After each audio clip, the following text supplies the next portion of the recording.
저유가 저금리 저달러의 삼저 국면.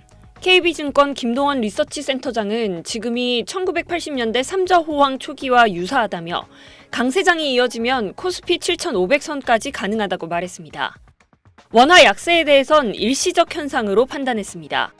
외국인 순매수세가 커지고 이른바 서학개미가 국내 시장으로 돌아와 불확실성이 완화되면 원화 가치도 안정될 거란 설명입니다.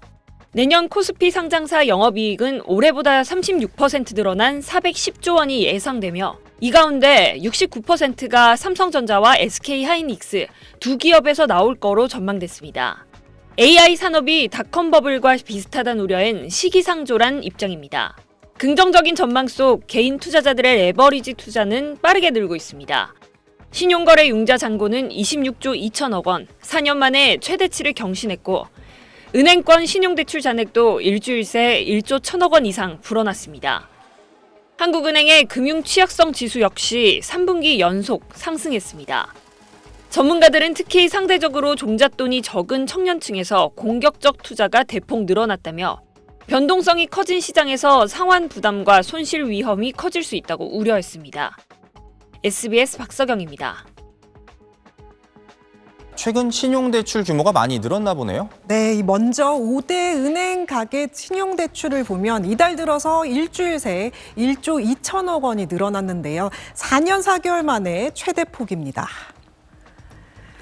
대출 항목을 보면 마이너스 통장이 1조 659억 원, 일반 신용대출이 1,148억 원 늘었습니다. 이 증가분의 대부분이 마이너스 통장 쪽으로 쏠린 걸 볼 수 있는데요. 이때 기간이 지난주인 11월 7일과 그 전주인 10월 말을 기준으로 비교한 건데 이 시기 주식 투자 열기가 커지면서 투자용 자금이 늘어난 영향으로 보입니다.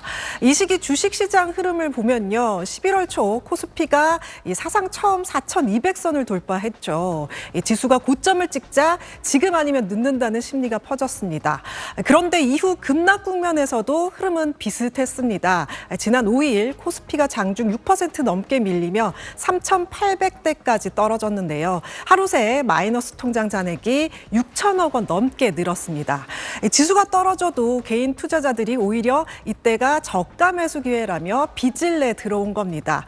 그 주 전체로 보면 외국인은 코스피에서 7조 2천억 원을 순매도, 개인은 7조 4천억 원을 순매수했는데 외국인이 던진 주식을 개인이 거의 그대로 받아낸 겁니다. 물론 이 신용대출이 늘어난 게 주식 투자 때문만은 아닙니다. 정부가 주택담보대출을 강하게 조이면서 집을 사거나 전세자금을 마련하려는 수요가 신용대출로 몰린 경우도 있습니다. 결국 투자자와 실수요자 모두가 신용을 끌었었다고 할 수 있겠습니다. 네, 이것도 비슷한 얘기죠. 네, 이 증권사 신용융자 잔고가 26조 2천억 원을 넘어서면서 사흘 연속 역대 최고를 경신했습니다. 신용거래융자 잔고는 투자자가 주식 투자를 위해 증권사로부터 보유한 주식 등을 담보로 자금을 빌린 뒤 아직 갚지 않은 금액을 뜻하는데요. 개인 투자자들이 은행에서 빌린 돈뿐 아니라 증권사 계좌 안에서도 빚을 더 키우고 있는 겁니다. 최근 금융당국 관계자가 비투를 레버리지 일종이라고 말하면서 비투를 좀 부추기는 발언을 해서 논란이 일었는데 비투는 시장이 흔들릴 때 손실도 배로 커지는 위험한 선택이라는 점 잊지 말아야겠습니다. 특히 최근 증시에 자금이 몰린 곳을 보면 AI 열풍으로 이 반도체와 자본재 업종 같은 대형 성장주잖아요. 실제로 두 업종이 코스피 시가총액의 절반 이상을 차지하고 있는데요. 주가가 흔들리면 증권사에서 빚으로 산 주식이 강제로 팔리는 반대 매매가 늘어나면서 주가 하락이 더 빨라지고 손실폭도 커질 수 있습니다. 여기에 주가 상승을 견인하던 외국인 자금이 빠지면 시장 변동성이 한 번에 확대될 수도 있습니다. 네, 마지막으로 스드메 추가 요금 갑질 막는다. 원래 하면 안 되는 거지만 오늘부터 아예 못하게 하겠다는 거죠? 네, 이 웨딩 관련 계약에서 추가 요금 갑질을 막는 표준 계약서 의무화가 오늘부터 시행됩니다. 결혼 준비할 때 많이 하는 스드메 패키지, 스튜디오 촬영에 드레스, 메이크업까지 포함하는데 계약할 때는 일정 금액이었는데 막상 진행하다 보면 드레스 한 벌 더 입으시라 사진 인원 추가 요금 있다 이런 얘기 많이 나옵니다. 하지만 이제 예식장과 스드메 업체는 계약서나 홈페이지에 서비스별 세부 요금과 환불 위약금 기준을 의무적으로 공개해야 하고요. 이걸 기준으로 계약서를 쓰지 않으면 업체들은 최대 1억 원의 과태료를 내야 합니다. 그러니까 이제 예비 부부이신 분들은 계약서에 이런 것들이 정확히 명시되어 있는지 확인하셔야 하고요. 계약서에 없는 항목이 추가됐다 하면 공정위에 신고하면 피해 구제도 받을 수 있습니다.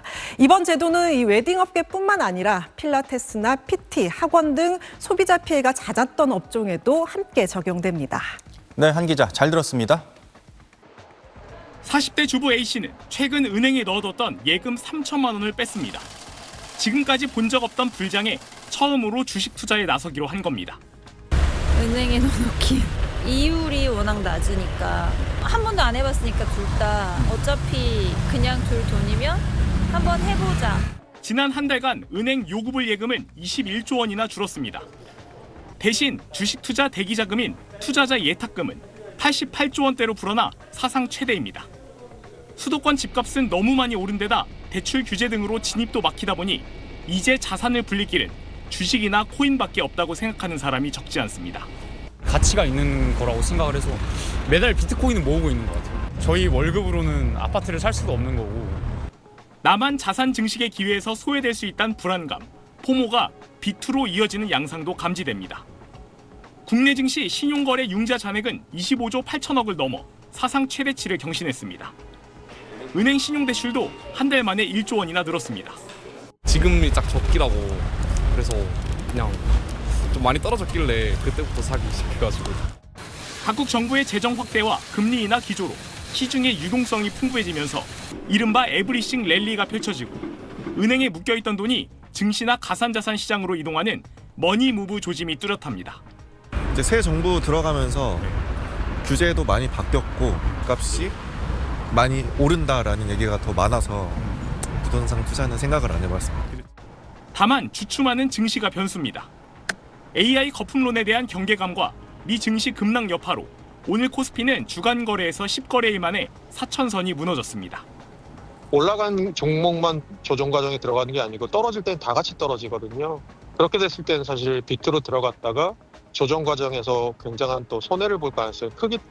AI 거품론뿐만 아니라 미국 연방정부 셧다운 장기화와 기준금리 인하의 불확실성 등 변수가 많은 만큼 과도한 비투는 삼가고 변동성 큰 장세에 대비하는 신중한 자금 운용이 필요한 시점입니다. SBS 박지현입니다.